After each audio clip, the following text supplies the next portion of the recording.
Welcome to the deep dive. So today we are tackling something that I think it's way more damaging to your financial health than, some big unexpected bill. We're talking about the hidden cost of the purchase you barely even notice, that it's just $5 transaction. Exactly. It's the little things. Yeah. The premium coffee, the little Amazon add-on that pops up. Oh yeah, you might also like this button. That's the one. Or the little treat after a rough day at work that feels so harmless in the moment. Right, we tell ourselves things like, oh, it's not that much, or, I deserve this. And that's the paradox, isn't it? Because you're right, individually, $5 or $10 isn't going to break the bank. It won't ruin your life.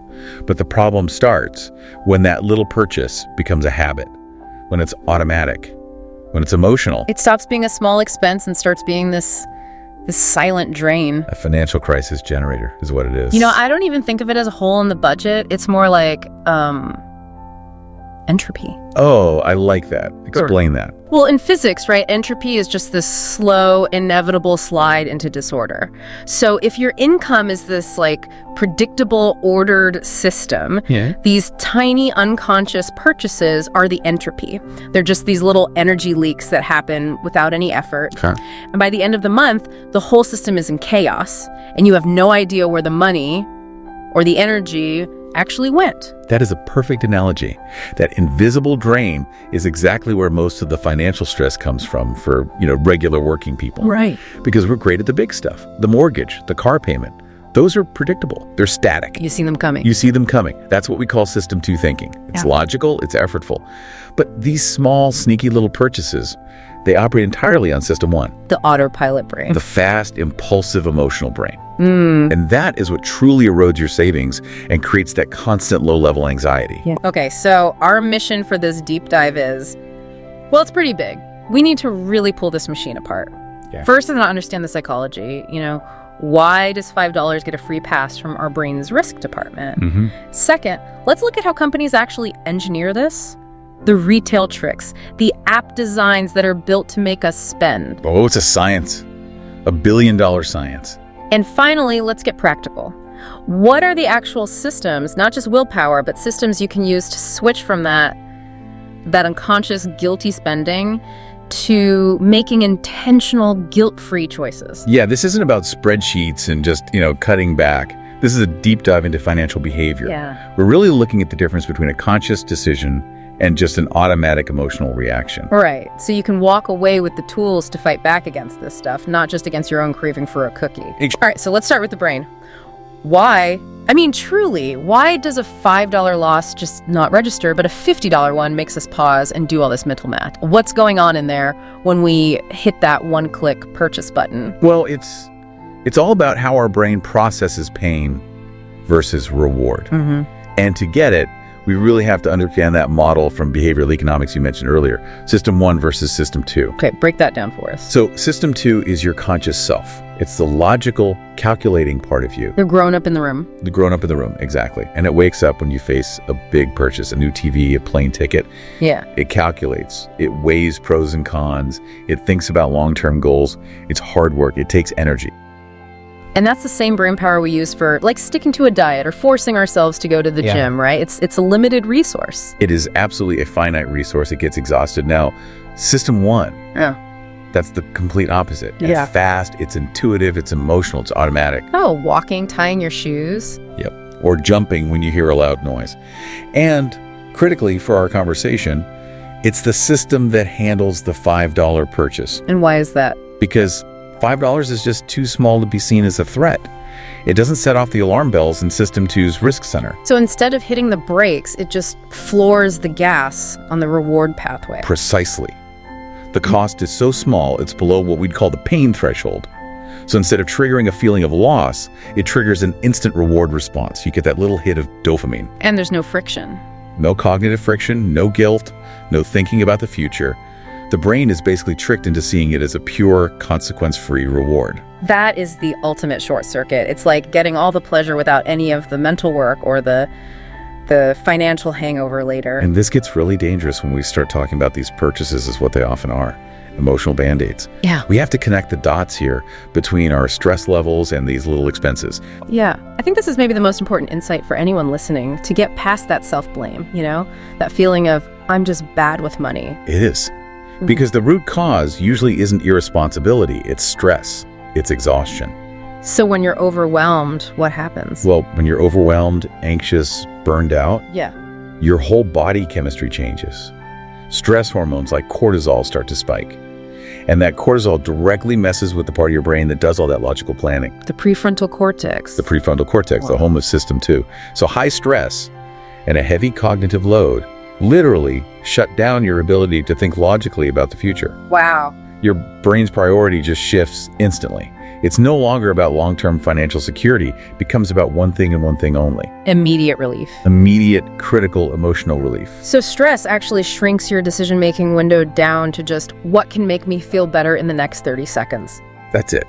A cheap treat, a quick snack, a fast delivery. That's instant comfort. It's a momentary break from feeling overwhelmed. Yeah. So again, people are not spending $5 because they're bad people. They're spending $5 because they're overwhelmed, and that logical, future planning part of their brain is just, it's offline. Okay, but then the question is, if I'm already stressed out, how am I supposed to suddenly engage that logical part of my brain to stop myself? It feels like a catch-22. It is a total catch-22, and that is exactly why just use more willpower is a terrible strategy that always fails. Right. The key is to intervene before you hit that peak stress, or, as we'll get into later, to build a physical barrier that gets in the way of that autopilot system 1. But the first step is just, it's compassionate recognition. Okay. Just recognizing that the impulse to buy is a symptom. It's your brain desperately trying to manage a difficult feeling. And once you can see that purchase as a cry for relief, then you can start to think about replacing that expensive, guilt-inducing form of relief with one that's free and actually helps. That's a perfect transition, because that puts us right onto the battlefield. While we're in here fighting our own depleted mental energy, we're also out there fighting against these billion-dollar behavior engineering strategies. Companies know this System 1 vulnerability way better than we do. Oh, absolutely. The whole retail and e-commerce world is built around one central goal: creating frictionless spending. Frictionless spending. They're not just selling you a product, they are selling you a dopamine fix, delivered as fast as possible to give your logical brain the least amount of time to object. We're literally up against an anti-self-control system. Okay, let's pull back the curtain on this. Let's really get into the weeds on these strategies. We've got 5 core mechanisms that create that perfect tiny impulse buy. Let's start with the physical world, in the store. All right, strategy number 1, product placement. And this is so much more than just putting candy bars at the checkout. Right. Companies spend millions, literally millions of dollars analyzing foot traffic patterns, eye-level placement, and what they call decision fatigue zones. Decision fatigue zone. Yeah, so think about a big supermarket. You've got your list. You go through the aisles, you're making choices, you're picking up your planned items. Yeah. By the time you finally get to the checkout lane, You're exhausted. your cognitive load is maxed out, your focus is shot because the hard work is done. And that is the moment they strike. The little things, the energy drinks, the glossy magazines, the brightly colored snacks. They're all placed right there at the finish line, where your brain is screaming for its first reward for having completed the task of shopping. So they're weaponizing our mental fatigue. Yeah. They put the distraction exactly where our guard is down. Yes. And it happens online too. Think about any major e-commerce site. They'll show you small, cheap accessories. Customers also bought. Right below the proceed to checkout button. Exactly. Your brain has already signed off on the big purchase. So that little $20 add-on, it just feels like a harmless little extra. It's contextually approved by the main decision. That flows right into the second strategy then. Psychological pricing. We all know the whole $4.99 trick, but how deep does that go? Oh, it's a masterclass in manipulating perception. Prices like $4.99 or $6.79 work on a few levels. First, you have the left digit effect. Your brain anchors on the 4, not the 5. So it feels fundamentally cheaper. Even though we consciously know it's basically $5. Consciously, yes. Yeah. But we're talking about the System 1 brain, the unconscious one. It just sees 4. And then look at how it's displayed. Often the cents, the 99, will be in a smaller, sometimes fainter font. It visually minimizes the total cost. Wow. And then they use something called the decoy effect. Say you're buying a coffee. You see a small for $4, a medium for $5.50, and a large for $5.75. Okay. The medium at $5.50 is the decoy. Its job is to make the large look like an incredible bargain for just an extra quarter. And it works. You feel smart for picking the large. You feel like a savvy consumer getting the best value. But you just went from intending to spend $4 to spending almost $6. All driven by the perception of a smart choice, not by actual need. That is just... It's insidious. You feel like you're winning while you're actively overspending. And then we get to the digital world and strategy number 3, which might be the most powerful one of all, app friction removal. Getting rid of the pain of paying. Exactly. That moment of friction is so important. Yeah. Physically taking out your wallet, finding the right card, typing in a PIN, counting cash. It makes you stop and think. It's a multi-step process that forces System 2 to wake up and acknowledge, hey, a loss is occurring. But digital wallets, saved card info, one-click ordering, that reduces the entire complex process down to a single thumbprint. It turns what should be a logical evaluation into a simple reflexive habit. You're not thinking anymore. You're just reacting, clicking a button. It feels more like clicking next on a setup wizard than it does clicking buy. It doesn't even register as spending. And they amplify this with strategy number 4, emotion-based timing. They know exactly when our defenses are at their lowest. You mentioned this before, the 11 a.m. and 4 p.m. hunger spikes. Those aren't random times for food delivery apps to send you push notifications. 11 a.m. is targeting that mid-morning energy dip. 4 p.m. is pure decision fatigue. Your brain is a wreck after a full day of work, and it's looking for any external source of comfort. So they're basically tracking our collective stress cycle and then dangling these high dopamine, low-cost rewards in front of us at our most vulnerable moments. They are targeting the precise second your brain is yelling for relief. It is incredibly effective. Okay, what's the last one? The last one is gamification. This is your loyalty programs, your points, your reward stars, your badges, your streaks. This is what builds the consistency. The rewards loop. It makes spending feel like you're achieving something. Yes. It connects the reward of getting the item with the reward of, making progress. You're not just buying a coffee. You are earning stars or maintaining gold status. And you don't want to break the chain. You don't want to break the chain. It taps into this fundamental human need for mastery and progress. So you go back, not because you need the product, but because you need that little psychological pat on the back for completing the streak. Losing your progress feels like a punishment. So if you're out there and you feel like you're in this constant battle with your own self-control, it's so important to realize you're not just fighting yourself. You are fighting an entire scientific machine built to exploit your stress and your fatigue. And just knowing that, that's empowering.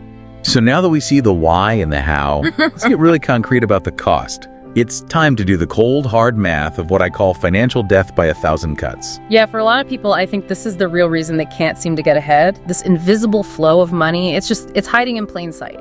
Let's take a really common mid-range example. Let's say an $8 a day purchase. This isn't even, a huge luxury. It could be a delivered lunch or a fancy coffee and a pastry. $8 feels totally justifiable, especially if you're having a busy day. Of course. But let's run the numbers. $8 a day. That's $56 a week. Okay. That's almost $225 a month.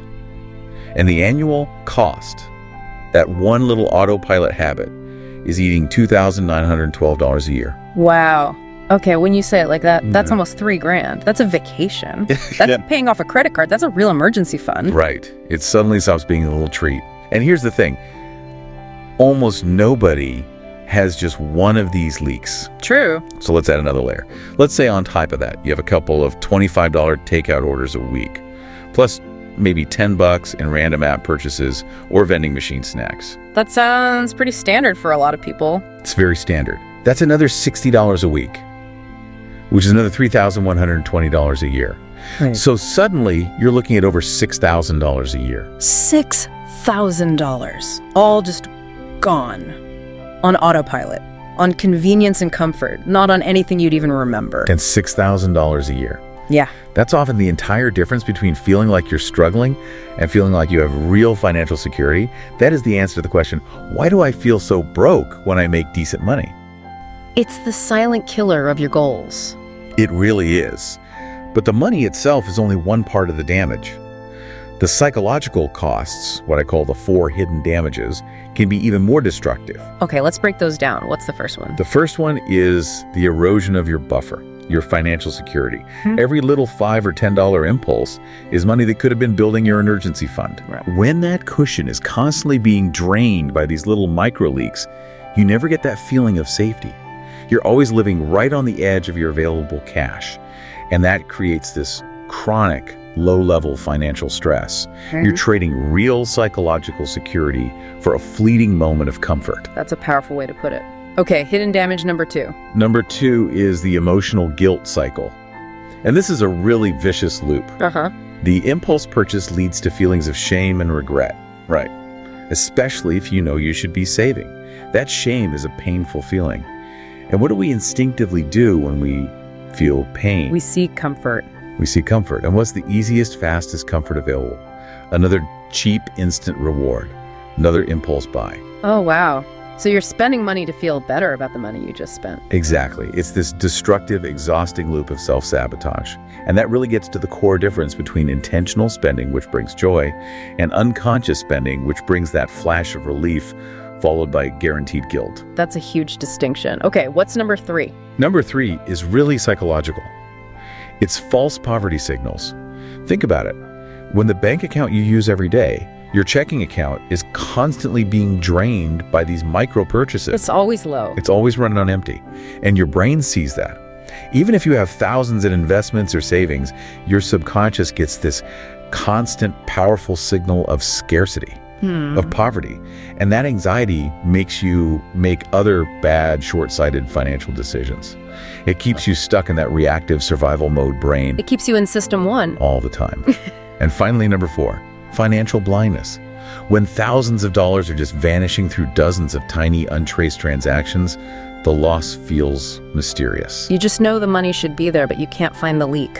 And that destroys your confidence. You start to think, I must just be bad with money, I'm incapable of managing this, when the real problem isn't your capability at all. It's the invisible habit. It's the invisible habit.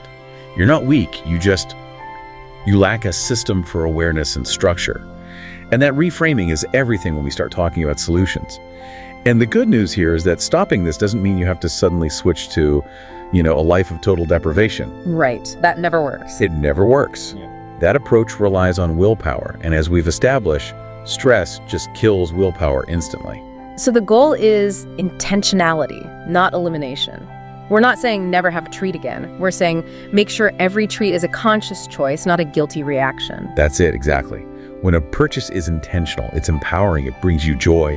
When it's unconscious, it just brings damage and shame. Most people listening don't have a spending problem, they have an awareness problem. So we need to install a kind of internal monitoring system to spot the triggers. Yes. We need to know our own rhythms, our vulnerable moments, that 4 p.m. slump, the exact feeling that comes right before the impulse to spend. Okay, so how do you build that awareness without making it this big, complicated, punishing chore? We start with the simplest, most compassionate tool there is, the 1-week observation. No budget cuts. No spreadsheets.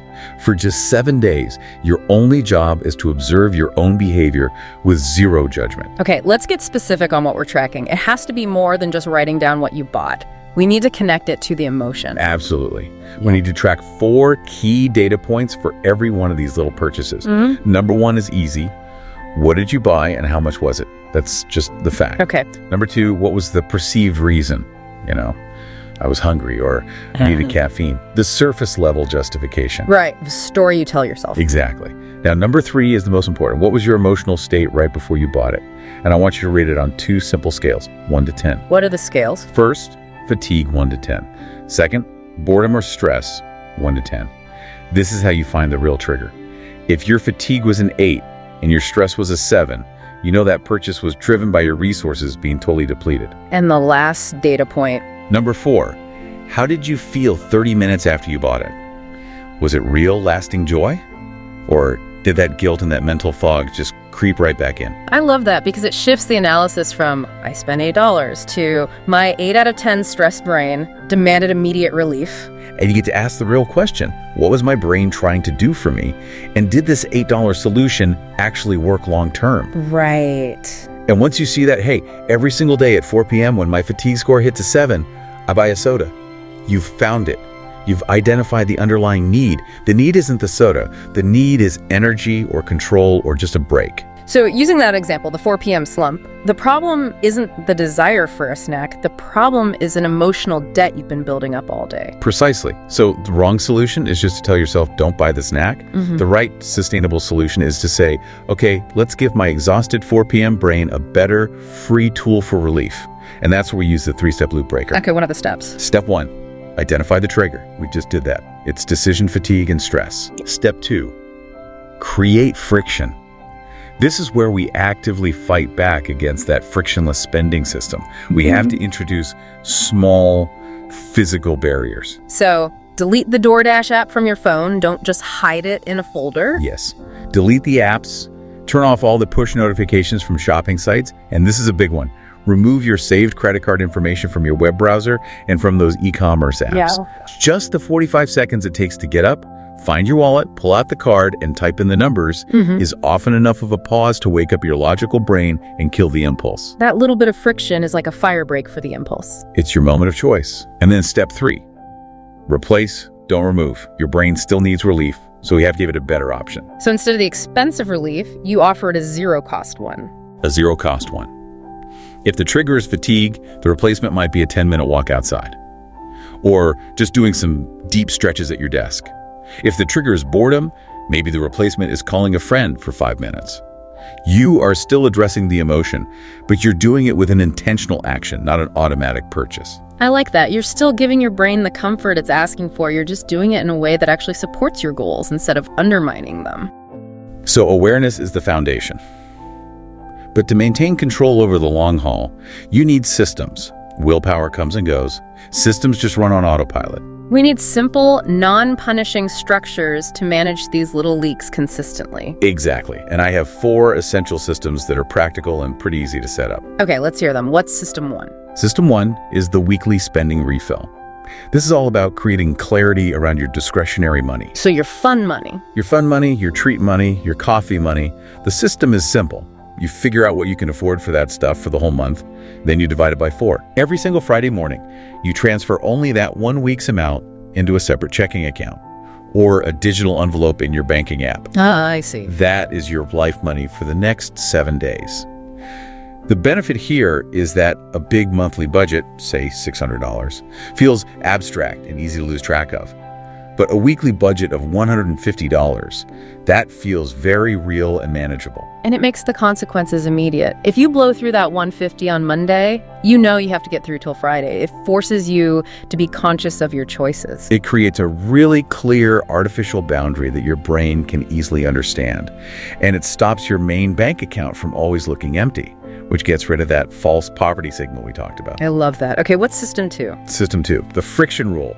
We talked about the theory, but let's get into the nitty-gritty of how to build that defensive wall. Let's do it. The goal is to make it just a little bit annoying to spend money unconsciously.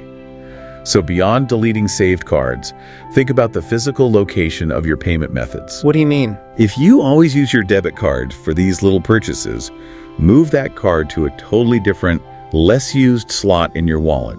Maybe even wrap a rubber band around it or tape a little note to it that says, is this a need or a feeling? Huh. I like that. Just a little nudge. It's a little nudge. And digitally, you can often go into your phone's payment settings and block specific apps, like the coffee shop app, from having one-click access to your card. Force yourself to go through the manual steps. That slight annoyance is your insurance policy against your own autopilot. It's you buying back 3 seconds of conscious thought. Okay, system 3 is the 24-hour rule.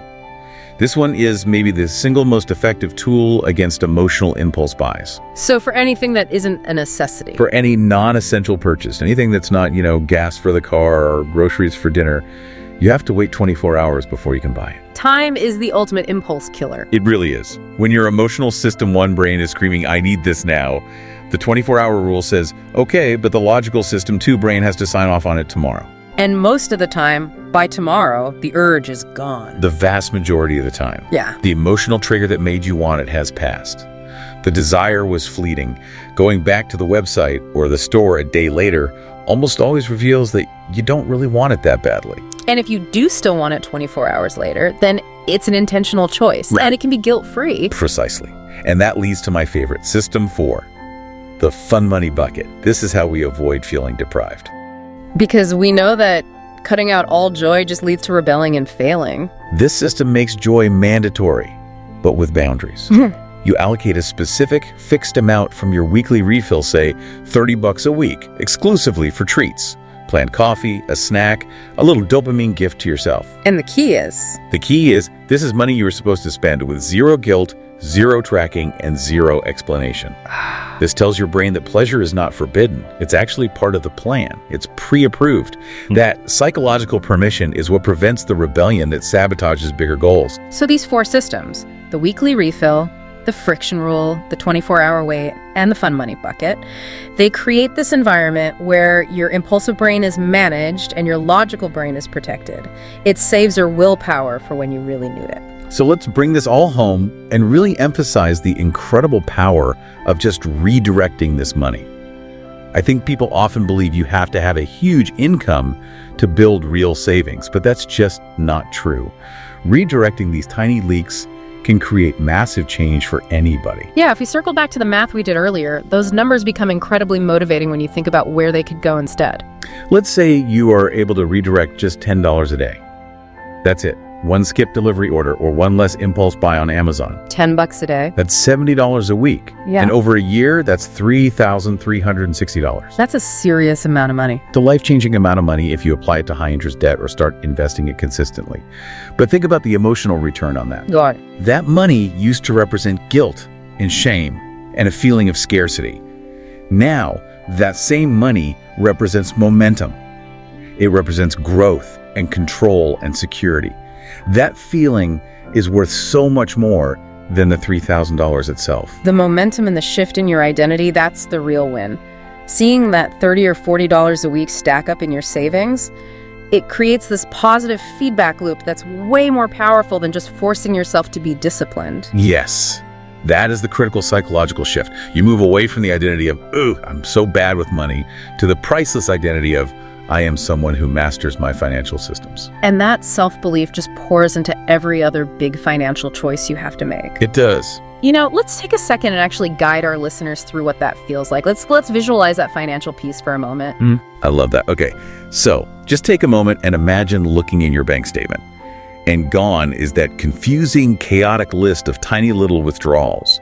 Instead, what you see is one predictable transfer to your weekly spending account, and then another predictable, consistent transfer into your savings. Clean, orderly. Imagine getting to the end of the week and there's still $5 or $10 left in your fun money bucket, not because you deprived yourself, but because every purchase you made was intentional. Imagine watching your emergency fund actually grow week after week after week, funded by the exact money that used to just vanish into thin air. No more guilt, no more shame. Your purchases actually bring you joy because you chose them on purpose. And every single one of those tiny choices you make is now actively working for your biggest goals, not against them. That clarity, that sense of control, that is financial peace. And it is completely accessible, one conscious choice, and one simple system at a time. #tag Gatro. That visualization really hits home. It shows how powerful these small shifts can be. Before we wrap up this deep dive, let's just crystallize the 4 core truths for everyone to take away. Okay. Truth number 1, tiny purchases are not the problem. Unconscious, habitual tiny purchases are the problem. Your goal is to shift from automatic reaction to intentional choice. That's a great distinction. Truth number 2, you are not weak. You are not bad with money. You are fighting a billion-dollar science that is designed to exploit your fatigue. So stop blaming yourself and start building your systems. Right. It's not a moral failing. Not at all. Truth number 3, your emotions, your stress, your boredom, your burnout are the real drivers here. So identify that underlying feeling and find a healthier, non-financial way to soothe it. Replace, don't just remove. And truth number 4, momentum will beat discipline every single time. Small, consistent wins that you get from these simple systems. They stack up and they will permanently change how you see yourself with money. Those are such empowering truths. You're not broken. You're just coping with modern life. Yeah. And you can start to reclaim that control today, not with perfection, but just with awareness and a simple system. Couldn't have said it better. The system's the solution. So before we sign off, let's leave you with one final thought to take with you. If you could instantly get rid of all that invisible spending, the spending that creates that daily guilt and shame, what new identity, what new financial decision would you choose to step into today, knowing that feeling of confidence and control is right there, accessible one conscious choice at a time? Thank you for joining us for this deep dive into the hidden cost of just $5. We'll see you next time.